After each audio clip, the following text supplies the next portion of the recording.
Okay. And you're ready to go. Have a good session. Thank you.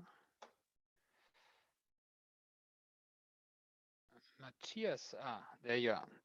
So welcome to the third session on post-quantum cryptography. It's great to see that we've got so many sessions on this topic. And the first talk will be given by Matthias Kanwischer on Rainbow on Cortex M4, and that's joint work with Tong Chao and Boyan Yang. So Matthias, the stage is yours. Thank you very much. Can you see my screen and hear me? Yes, we can. Yes. Okay, thank you very much for staying for this last session of CHES. Let me start by introducing Rainbow. Rainbow is a NIST-PQC signature finalist using multivariate quadratic equations. And besides Rainbow, there are two other finalists in the competition. That's Falcon and Dilithium. And Falcon and Dilithium are both based on structured lattices. So they're quite different from Rainbow, both in terms of like performance characteristics and also in the operations that you need to implement in there. So it's quite interesting to look into Rainbow and how we can implement it. There are also three alternative schemes in the competitions, and these are GEMS, which is also an MQ scheme, but there's been a recent attack on GEMS, so that's considered broken now, so maybe that's no longer so interesting. And then there are Sphinx Plus and Picnic. So why do we care about Rainbow? So Rainbow has quite big public keys, as you can see in the table on the top of the slide, but it has very, very tiny signatures. So if you need a small signature, it's very attractive to use Rainbow rather than a structured lattice scheme or a hash-based scheme. But due to the huge public key, we usually think that this is not really suitable for microcontrollers. But that's what we looked into in this paper. And here we solved this problem by just buying more RAM. So we just bought a bigger development board than what's usual. We have 512 kilobytes of RAM, and then you can fit the Rainbow signature scheme, at least the first security level. Our paper is available on ePrint, and all our code is on GitHub, so please have a look in there. Okay, so for this short talk, I just want to give an overview of what we did. For the full technical details, please have a look at the long talk and also the paper. So for Rainbow, we basically need three things. So first, we need finite field multiplications. So in this case, for Rainbow 1, this is GIF16, and that's used everywhere in Rainbow. So it's in key generation, signing, and verification. In some places, we need it to be constant time. And in this case, we use a bit slice implementation. In other places, for example, in verification, you don't need it to be constant time, so there you can use lookup tables in case it's faster. Then we need in signing, we need to solve linear equations. So that's the key part in signing to invert the central map. This can either be implemented as matrix inversion followed by multiplication, or we can directly solve the equations. And here it's very important that this is constant time. Then as a final part to our implementation, we need to implement the public map, which is basically the only operation besides hashing and verification. So if you make this fast, then verification will be very fast. And since it's used in verification, the runtime can be variable time, so that's fine.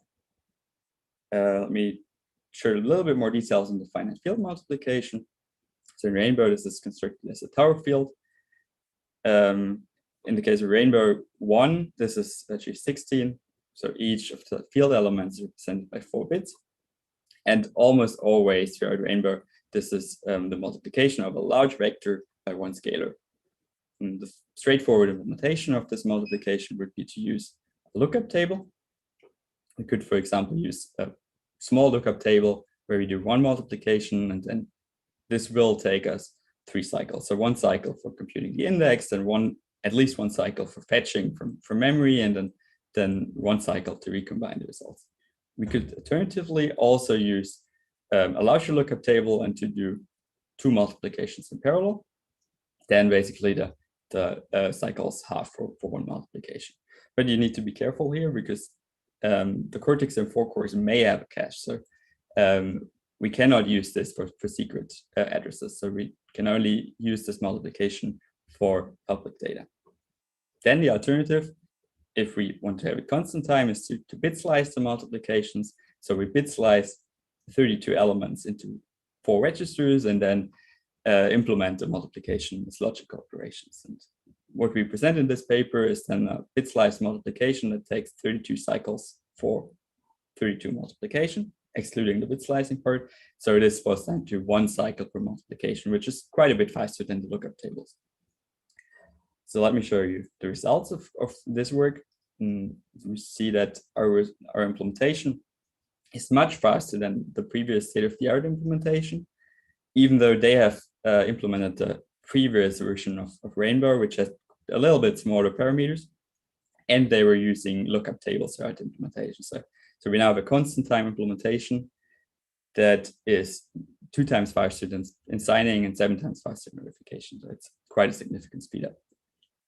We can also compare Rainbow to the other NIST PQC signature finalists, and there we see that it's by far the fastest signature finalist in here. So the signing is 4 times faster than Dilithium and 45 times faster than Falcon, and verification is 5 times faster than Dilithium and 2 times faster than Falcon.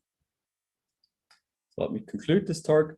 So we showed that Rainbow can actually run on a small microcontroller for some definition of small. So we used the giant Gecko in here with 512 kilobytes of RAM. And we've recently also merged our implementation into PQM4. Rainbow is by far the fastest NIST PQC signature finalists on the Cortex M4. So if you can handle the large public key, this will be your fastest option. For more details, please have a look in the long talk in the papers, or for example, how we actually implement the bit slice multiplication, how the field inversions work, how the linear equation solvings work, and how fast verification works. We also have a bit more details on how we can make it even faster. So one way is to do some pre-computation of the secret key, and then the signing becomes a little bit faster. You can also switch the field representation to again make signing a little bit faster. And we have, so the board we use has a hardware AS accelerator, and if you use that, then of course everything also becomes a little bit faster. Thank you very much for your attention. Thanks, Matthias. I would suggest that we take a few short questions after each talk, and then if we have time left in the end, we can have another round. So far, there are no questions on the chat, so I actually got 2. The first one is, if I remember correctly, there was an attack that reduced the security of the Rainbow parameters. Is this already taken into account in your security estimates, or are these still the old parameters? So as far as I know, the parameters don't have to change due to these new attacks. So there have been some parameter changes from round 2 to round 3, but there's the most recent attacks we don't have to change the parameters for that. But obviously, I'm not really the right person to ask that. But yeah, I also just remembered that NIST said there were some advances that they didn't feel too comfortable about. The other question would be, do you see any specific implementation or application where you can actually buy this additional RAM? Like in many scenarios, this seems to be quite expensive, right? This heavily depends on your use case, right? I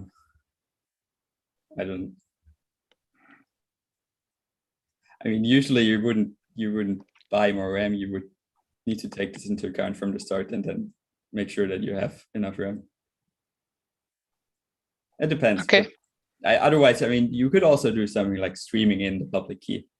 It's the actual computations, for at least for verification, don't need that much RAM. That would be an alternative, or you could place it in Flash, like what Tony will present later. So there are alternatives to this, but it really depends.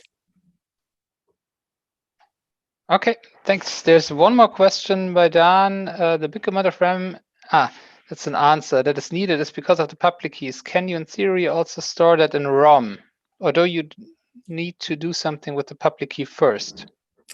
So in case of verification, you really only need to read the public key once. So if you can store that in ROM, then you basically don't need any RAM at all. So that would be really easy. For signing, this is a little bit more complicated. So they're having the secret key in ROM. You will also need a little bit more RAM for that. But yeah, in theory, Okay. so putting it in Flash or ROM would also solve the problem. Okay, great. Then thanks for the talk. And the next one will be, the next talk will be given by Vincent on polynomial multiplication in N through prime. Vincent, can you share your screen?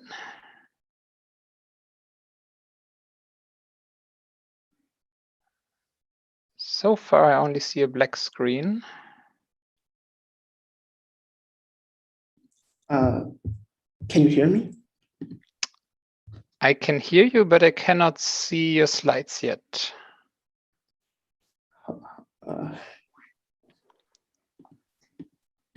Perhaps try to stop sharing and then restart. Oh, never mind. There they were. Sorry. Okay, so now it Yes. works. Yes. Thank you. There they are. So the talk is by Vincent Wang, and there's a list of co-authors that I will not all read out loud. So I leave that to you and give you 30 seconds more. Okay, Please, Vincent.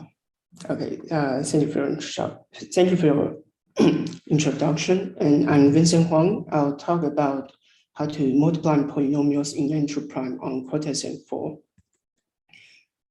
And in our paper, we target the parameter set s-41, and we later extend our work to all other 5 parameter sets. And we are targeting the polynomial location where one of the multiplicand is assumed to be small, which means all of the coefficients are within plus minus 1.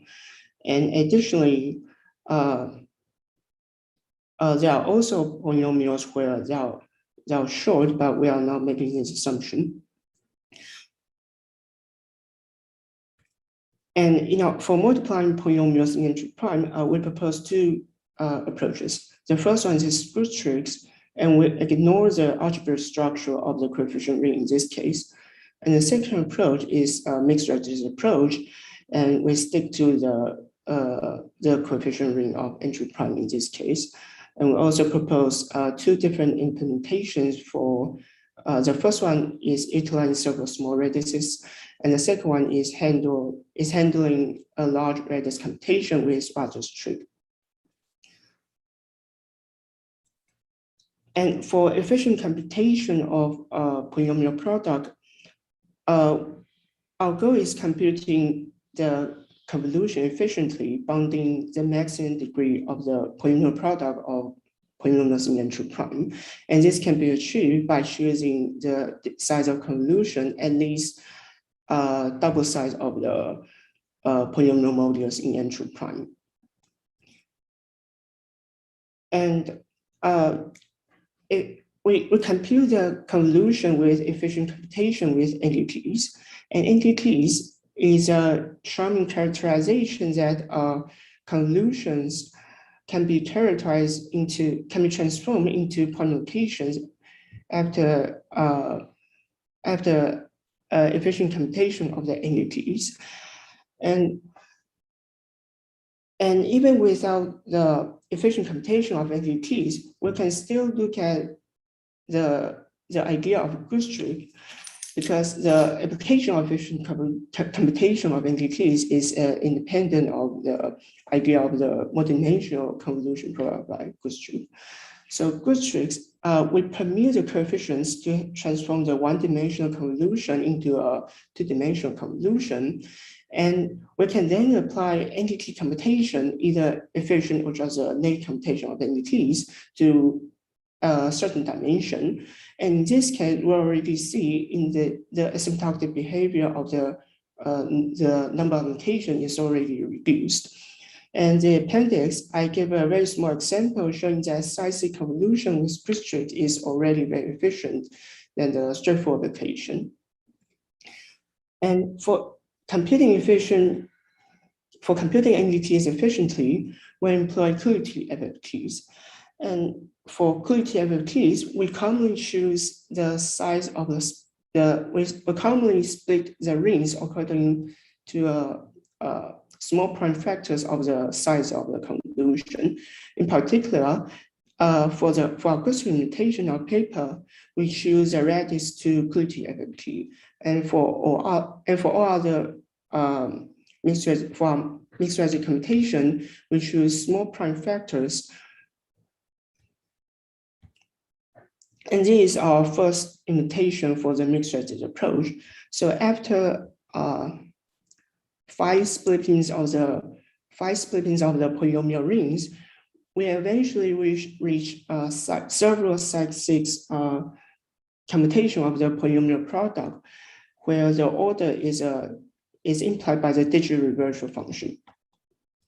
And for our second limitation of the mixed radius approach, we compute size 70 NDT and size 9 NDT. And for size 9 NDT, this can be computed efficiently. And for size 70 NDT, we employ radar streak for efficient computation. And this is a small example of the idea of radar streaks. So radar streaks applies to size P NDT computation where P is a prime.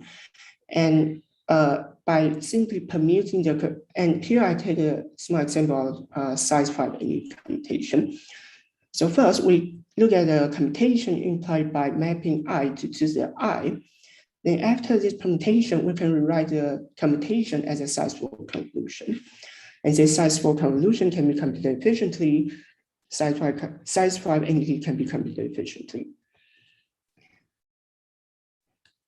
So arithmetically, the most important operation of NDT is how we can efficiently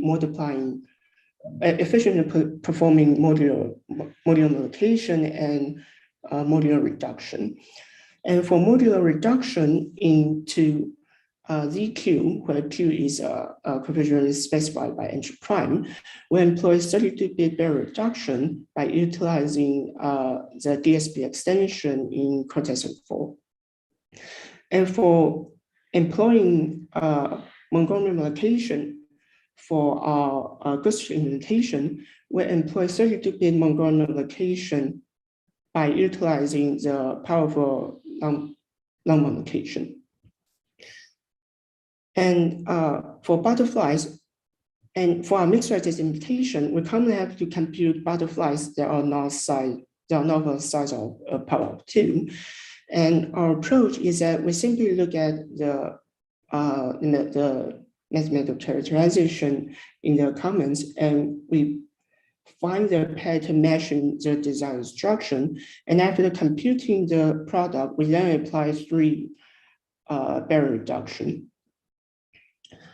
And for our Gaussian implementation, we commonly have to compute, we only compute radius to Coolidge FFQs.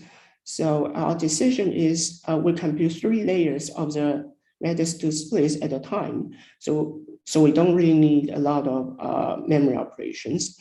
And for computing 3 layers at a time, we simply just apply 4 Montgomery multiplications followed by 4 S subpairs. Another important implementation consideration is since we have to permute the coefficient first to enabling the 2-dimensional transform. And so it seems that we have to spend some memory operations on this part. But in fact, we find that we can actually design some very spatial shape of radius to butterflies to permute on the fly. So we're actually not spending cycles on the permutation. And this is a pattern, and there are more details characterization in our paper. Now, these are result of our polynomial multiplication. So in our paper, we already show that NT multiplication is already a lot faster than Tunku multiplication. And in our extended work, we find that for parameters with small degree of polynomials, that a radar string is very efficient for handling large radius computation in mixed radius computation. But when the polynomial degree becomes larger and larger, we find that Gaussian is actually a lot more effective because the long multiplication on Cortex-M4 is simply just 1 cycle. Sorry, And- Vincent, can you slightly speed up? We're a bit Okay. running over Okay. time. Okay, so these are the cycle of the fourth scheme in our paper, and these are the cyclone of the extended group, which are all merged into PQM4. And the entity so the key generation in string 9 entry prime is already with entities. And these are the summary of the decision making. Thank you for your attention. Thank you, and sorry for interrupting, but Okay. that was a bit longer, so I think we have to move the questions for this one to the end if there's time left, or otherwise you can of course always ask in the chat. And would walk on to the next talk, which is by Denisa. So the next paper is by Denisa Gregonici, Matthias Kanwischer, and Dan Sprenkels, and that's compact dilithium implementations on Cortex M3 and Cortex M4. And Denisa is giving the talk. So Denisa, if you want to share your screen. Yeah.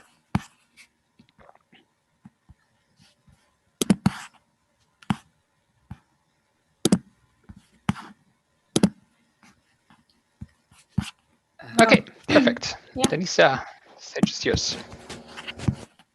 Okay. Hi, I'm Denisa, and I'm going to give a brief introduction about the paper that I've been working on together with Matthias Kanwischer and Dan Sprenkels. For those of you who do not know Dilithium, it is a lattice-based signature scheme based on Fiat Shamir with a board. It is part of Crystals together with Kyber, and it's one of the third round finalists.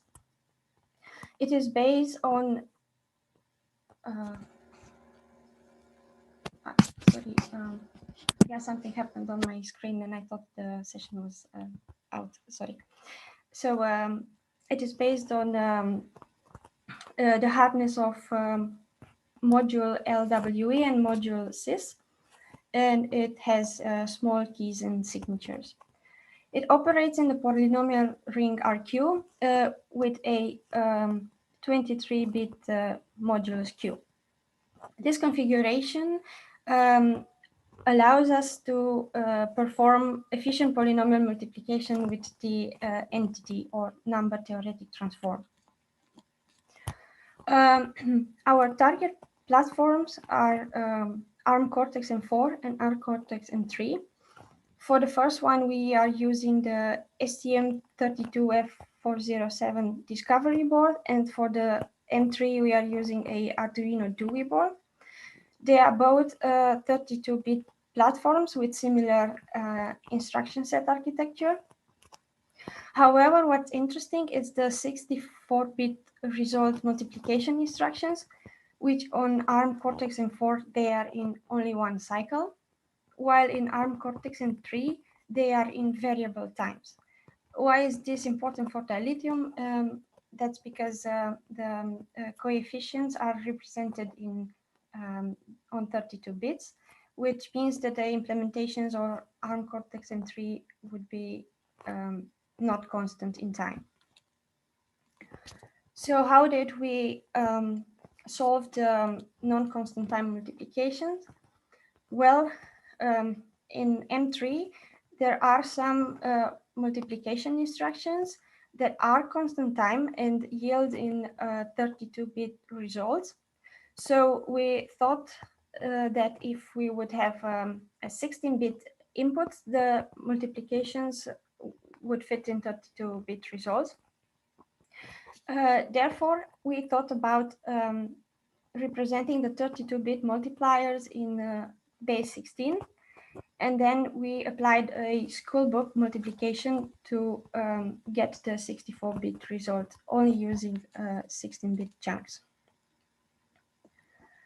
So after we solved the non-constant time issue, we looked into performance. And firstly, we thought about a different method to perform constant time multiplication. So we split the polynomial ring RQ into smaller polynomial rings with moduli smaller than 16 bits. And we performed multiplication in those smaller rings. And then in the end, we combined them together with a Chinese reminder theorem to get back the result on RQ. Unfortunately, this was slower than doing schoolbook multiplication, so we did not use it in the end. Secondly, we switched our representation from unsigned to signed, which saved us a lot of additions which were used to correct negative subtractions. And last but not least, we are using common techniques of merging layers for the entity. For M4, we managed to merge 2 layers, and for M3, for the entities that are applied on public values, we managed to merge 2 layers as well. However, for the constant time entities applied on secret values, we couldn't merge any layers due to the schoolbook multiplication occupying all the registers. Okay, we also looked into optimizing memory. So in Dilithium, signature is quite expensive, and the bottleneck there is the generation of polynomial matrix A. So first we thought of storing A in flash and not using, not generating it during the signature. Second strategy, we were following the specifications of Dilithium, meaning with every signature we would generate A and store it in RAM. And then we thought, how small can we go? And we thought to not store A at all and generate it every time, which would make the implementation of scores very slow. Okay, I'll quickly go to results. For the performance for the entity, on Cortex-M4, we have a 25% improvement compared to the previous work. On M3, we had 2.3, between 2.3 and 2.5 slower than on M4 for the leak time implementation. And of course, constant time is slower, which brings to an entity 1.7 times slower than the leak time 1 and 3. As of overall performance results for Cortex-M4, at that time of writing the paper, we were the fastest implementation for M4. We had speed up between 13 and 20% compared to previous work. And on Cortex-M3, there was no previous work to compare to with. We then compared to the M4 implementation, which is 40 to 100% more cycle than in M4, but verification takes only 20% slower. As for the memory results, key generation and verifications are quite cheap. With the strategy 2, which is following the specifications of Dilithium, we generally need 40, 54, and 70 kilobytes of RAM. With the strategy 1, we need extra 24, 35, 48 kilobytes of flash memory. And for strategy 3, we need only 10 kilobytes of RAM, with a cost of reducing performance 3 to 4 times. That was it. Thank you for your attention. You could find more details in our extended video and in the paper. Thanks, Denisa, for the nice talk. So far, I don't see any questions in the chat, and we are also a bit behind on time. So at this point, I would hand over to Martijn to chair the second part of the session. And if there are questions left, we can take them in the end. Okay, thank you very much, Andreas. So we'll continue with the fourth talk of this session, which is on optimizing bike for Intel, Haswell, and ARM Cortex-M4 by Ming-Xing Chen, Tung Xu, and Marcus Kraus. And Tung Xu will give the talk. And we can already see your slides, so that's excellent. So please go ahead. Okay, thank you very much. So today I'm going to talk about how we optimize bike for the Intel Haswell and ARM Cortex-M4. And first of all, I'd like to say sorry because I realized that there's some background noise in this room, but this is already the best room I can find, so I hope it won't be too bad. So bike is a serve-round alternate candidate in the NISP-PQC standardization process, and it makes use of so-called moderate density parity check code. It's a code-based CAN based on this code. And the key size of bike is small. So the key sizes are 1.5 kilobyte, 3 kilobyte, and 5 kilobyte for the 3 parameter sets. And the reason why bike can have such small keys is because it has an Angel-like construction. So there is some ring structure inside the construction. And bike is already supported in Amazon's AWS key management service. So all this looks fine, but unfortunately, the speed of bike at this moment is still kind of slow, even though there have been already quite some papers about optimizing bike on several different platforms. For example, if you compare the speed with, say, classic Macleese, then the speed of bike is like an order of magnitude slower if you consider encapsulation and decapsulation. And also, the bike team haven't published any optimized code for embedded systems. And this is exactly what we want to improve. So we wrote 2 implementations, one for Haswell and one for M4. Both implementations are constant time. And as you can see in this slide, our Haswell implementation is faster than the AVX2 implementation of the bike team. And in particular, we have a good speed up for decapsulation. And our M4 implementation is also much faster than the portable implementation written by the bike team. And here I should emphasize that the portable implementation is not a fully constant time implementation.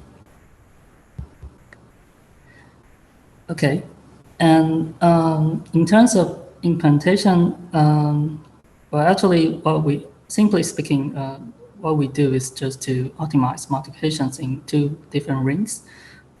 So the first ring is RZ, which is dy over y to the r minus 1. The other ring is R, which is defined as f2x over x to the r minus 1. For multiplications in RZ, so if you consider the operands as G and F, then there's always that G can always be considered as the sum of several y to the i's. So what you can do is to compute y to the if for each I, and then compute the sum. And because of the structure of RZ, when you want to compute y to the if, you can just do a circular shift on f. And in our implementation, we just follow previous papers to perform logical shifts on a vector f prime, which is essentially the bits in f appended to itself. And one way to perform such a logical shift in constant time is to do a barrel shifter. And for multiplications in R, what we did is much simpler. We simply do multiplication, polynomial multiplication, and then modulo x to the r minus 1. Okay, now we can take a closer look at our optimizations for the 2 types of multiplications. For markations in RZ and on N4, the byte team simply use logical instructions like ANDs and ORs to perform the barrel shifter. But we found that it's, of course, more natural to use the SEL instruction to do the conditional moves. So this is a simple optimization. What's more interesting is that on Haswell, we have a new algorithm that makes use of matrix transposition to perform constant time logical shifts. I don't have time to explain this today, but you can find more details in the longer talk or our paper. And this is, I think this optimization is quite interesting, and it's my favorite optimization for this paper. And finally, when you have all the wide IFs, you still have to add them together. And this task can be reduced to the task of computing Hamming weight of a vector, of a binary vector. And Boyer and Porta have already showed a good algorithm to do this, which can have can reduce the number of logical operations by a large vector. And for markations in R, the byte team simply use Kartuba. But on Haswell, we found that we can use Bernstein's 5-way recursive algorithm. We use this algorithm for the top level of recursion, and then for the lower level, we simply use Kartuba. And we found that this can already accelerate the operation. And on N4, because we don't have things like PC or MarkDQ, this kind of special instructions for carryless markation, so we decided to use so-called Frobenius additive FT to do the markation, and this is a bitSlice implementation, so that we don't have to use any special instructions. Okay, and finally, you can find our source code in like Haswell implementation in SuperCop, and you can find the source code of our N4 implementation in PKN4. You can find the source code of both implementation in the artifact archive. And that's all of my talk, and I'm glad to take any questions. Okay, thank you very much. So I think there is some time for questions, if there are questions. I don't see any questions yet, so if they appear later, we can ask them. So then I suggest we move on to the next talk, which is on classic McLeese on the ARM Cortex-M4, which is co-authored by, in fact, Tung Chu again and Ming-Hsin Chen. And Ming-Hsin will give the talk. So we can already see your screen, so please go ahead. Thank you. Can you hear me? We can hear you, but the audio quality is not great. Okay. Anyway, my name is Ming-Hsin Chen, and I'm going to talk about classic McLeese on the ARM Cortex-M4. And this is a joint work with Tung Chu. Classic McLeese is one of the finalists in this PQC standardization process. And the table shows all its parameters, and the common complaint about it is its big public key. It's almost 256 kilobytes. And our optimization target is ST discovery board, and it have only 192 kilobytes, which is smaller than the public key. So in this work, we store the public key in the 1 megabyte flash memory. And although we can store the public key, but it's still a problem to generate the bigger public key in a smaller run. So the general solution to this is we can only generate only a part of the public key and generate the other part and so on. So the main task of key generation is to convert the rectangle matrix H into a identity matrix, and the other part is the public key. And prior, in the key generation, we still want to keep a low memory footprint. So prior work do the first they do a LUP decomposition to try to calculate the inverse matrix. In Zhou's previous work, he did not calculate the inverse matrix, but he calculate the effect of the inverse matrix direct from the LUP decomposition. So we did the same in this work, but we use a blocking matrix to accelerate the computation here. And for the encapsulation, the main task of encapsulation is a matrix vector multiplication. So we try to accelerate it by reduce the memory access. You can see if we will load one load of the matrix, we have to load the vector E.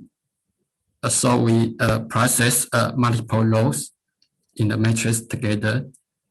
That can reduce the number of reloading vector E. And because the continuous load of memory is faster than so we also try to load as many continuous elements in one row as more as possible. So it turns out we again have a block matrix method for the matrix vector multiplication in the encapsulation. And for the decapsulation, the table here shows the four main components in the decapsulation and its optimization strategy. And the first strategy is applied to the 2FFT computation. We have to optimize the bitwise multiplication for the Uncortex M4.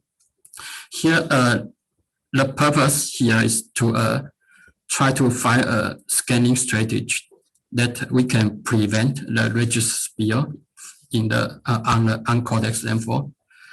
So the strategy is shown in the figure. In general, we try to share more register between the block, and we compute the product from high degree to low degree, so we can prevent the reduction phase for the final field multiplication.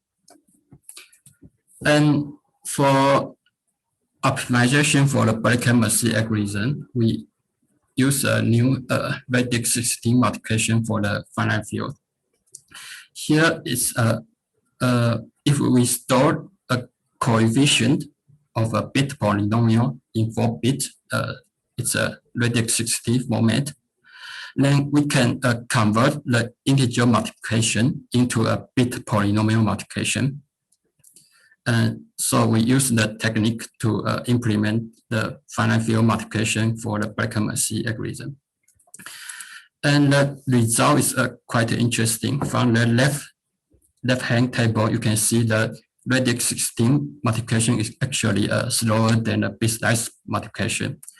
But we have from the right-hand table, you can see the radix 16 Black-Massey is actually faster than the bitwise Black-Massey. It's simply because the Black-Massey is more complicated than the simply multiplication. Please refer to the paper for the detailed analysis here. And last optimization for the multi-layer network. It's a quite common technique. It's we merge the computation for multiple layers, so we can reduce the number of memory access. This technique is quite common. You can also see in this technique in previous talks. And finally, we conclude our this talk with the performance result here. You can see we still have many numbers. We cannot fill out the table. It's because the public key is actually larger than even than the 1 megabyte flash memory. So, but I think this could be solved to use a larger board as in the Rainbow talk. And it can also use streaming to solve the big public key. And for the performance, for the encapsulation and decapsulation, I can say we have a comparable performance to the faster lattice base CAM. And that's it for my talk. I'm glad to take any question. Okay, thank you very much. Are there any questions yet on the Zulip? Does not appear to be so. So I have a question for you both as a speaker of this talk and as an author of the previous talk. So maybe Tung also wants to chip in. So you presented together 2 papers that optimize code-based systems on an ARM Cortex-M4. So if you want to compare these 2 crypto systems, would you say what are the strengths of the 2 systems relative to each other? For the classical mechanism, the purpose of classical mechanism is try to solve the big public key problem. Of course, the mechanism is higher performance than bike. And for bike, it's simply optimization. We try various technique to improve bike. Okay, well, thank you very much. Still no questions on Zulip, and we're still running behind schedule. So I suggest we go to the final talk of the conference, in fact, which is entity multiplication for entity unfriendly rings by Qiming Marvin Chung, Vincent Wang, Matthias Kanwischer, Gregor Seiler, Qingqi Shi, and Boyin Yang. And Vincent will be giving the talk, and he has already shared his screen. So Vincent, please go ahead. Thank you very much. So in our paper, we apply entity multiplication for to entry and saber on Cortex-M4 and AVX2. And the number theory transform provide several charming properties for efficient computation. One of them is we can compute the convolution of A and B by any key, since we can transform computation into point locations. Another important property is that any key is actually a ring isomorphism. So for adding up to polynomials, we can also compute with any keys. And this is actually very crucial for the saber, for the application of any keys to saber. And for efficient computation of NDTs, we apply fast Fourier transforms, and we apply Cooley-Tutti FFT, Gentleman's FFT, and Goostrich for the entry implementation, because it's almost the same as polynomial notation in entry prime restriction. And the most important property for performing modular notation is Mongolian notation. On Cortex-M4, we implement 32-bit Mongolian notation. And for AVX2 implementation, we utilize a high product, a multiplication returning high product for implementing 16-bit Mongolian notation. Now, in Saber, we are going to, the most time-consuming operation is the multiplication of the matrix A by the vector S, and where each of the entries are polynomial. And additionally, for the vector, coefficients in this vector are regarded as small, where the absolute value is bounded by μ/2. And by applying the additive and the multiplicative characterization of NTTs, we find that the summation of several products of polynomials will only require one application of the inverse of NTTs, and this benefit gain by the application of NTTs becomes larger and larger, becomes even more greater if if this applied to the metric to vector structure. And so for the metric to vector product, we first transform all the entries with entities. So we only need L plus L to 2 entities. And after prime locations, we only need L inverse of entities. And this is the main reason why we are able to achieve a large speed up for Saber. Sorry. And for N-true, there are in total 6 parameter sets now, and we are targeting the first 4 parameter sets. The later 2 are assumed to be applicable. Our approach are assumed to be applicable to the larger 2 parameter set. It's just we haven't implemented. And the idea is almost similar. The implementation of CHES is almost similar to the Gustav imitation on N-true prime, except that the reduction of the polynomial ring is easier. And this is the main reason why implementation on CHES is slightly faster than the multiplication in N-true prime.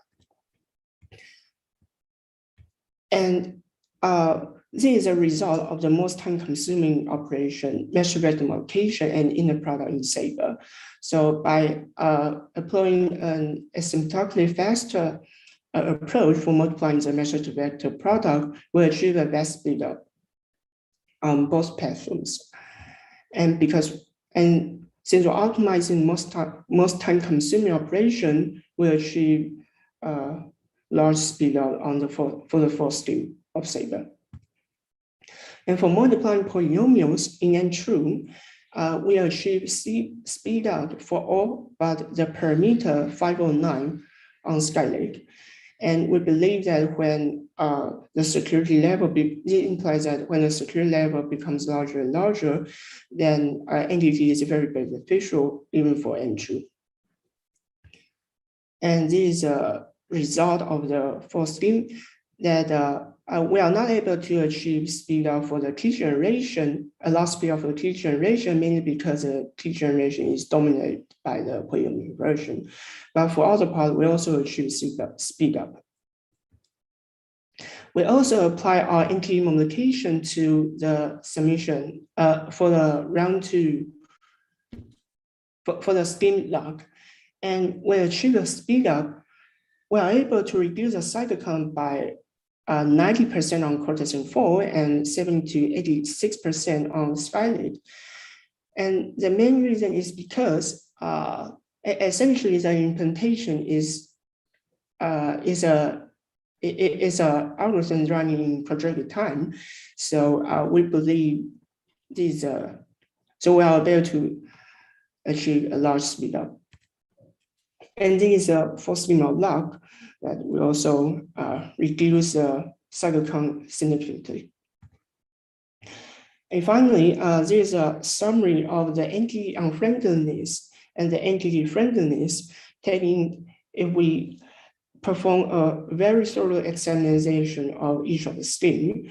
So we see that for the coefficient ring, all of the schemes are entity friendly, but for polynomial modulus, or more importantly, the computational structure of the schemes, they are all somewhat entity friendly. And we believe this is a main reason that entity can be very beneficial for these schemes.